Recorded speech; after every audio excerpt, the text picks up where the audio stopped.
When we purchased this TV a year and a half ago, it was everything we needed. It allowed us to get off-air signals. Because it was a smart TV, it also allowed us to get internet channels, plus TV from Samsung, and of course, your other basic streaming channels and premium channels.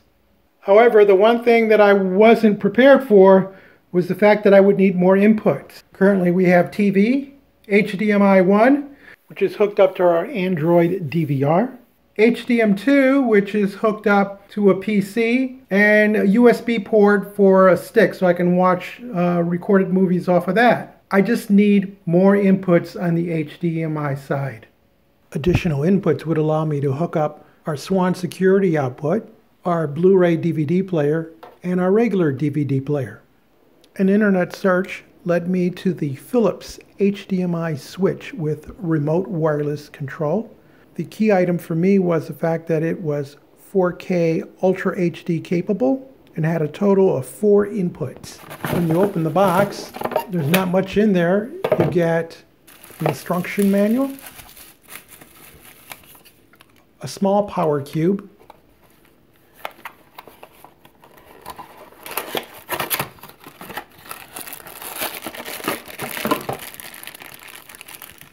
a remote control, which allows you to select the 4 separate inputs, and the batteries included.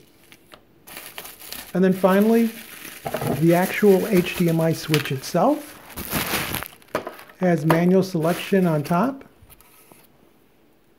LED display on front, plus 1 port on the front side. Nothing on the side. And on the back, you have power input, HDMI output to your TV set, and 3 HDMI input ports. It's a very small, compact unit, about palm size. To set this unit up, you'll need some inputs. In my case, I have 3 input, and yes, they're all labeled because I like a little bit of organization.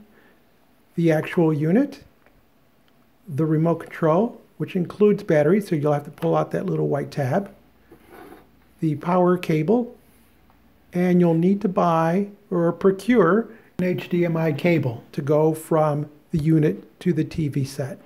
First thing you do is you plug your 3 sources into the 3 HDMI ports on the right-hand side.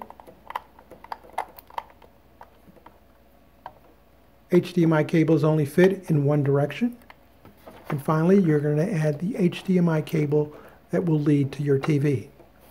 On the back of your TV, you're going to take the HDMI cable and insert it into the available port.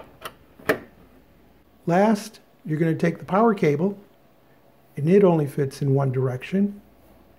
You'll plug that in to the box, go to the other end, and plug the AC adapter into a surge-protected power strip. The front of the panel should light up. By default, it goes to input 1, but you can switch using your remote control or the manual push button on the top right-hand side. On the TV, we switch over to HDMI 2. It shows it as a PC device. We press input 1, which is the front panel, so we should get nothing. Switching over to HDMI 2, we get the security cameras. 3 takes us to the Blu-ray, and 4 takes us to the regular DVD player.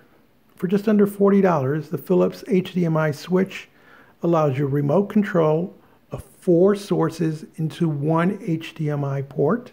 It also allows you to switch it manually. Setup is easy and quick, and it allows you to use up to 4K signals. It's a quick and inexpensive way of getting quality switching at your fingertips. If you found this video useful, give us a thumbs up, subscribe, and as always, thank you for watching.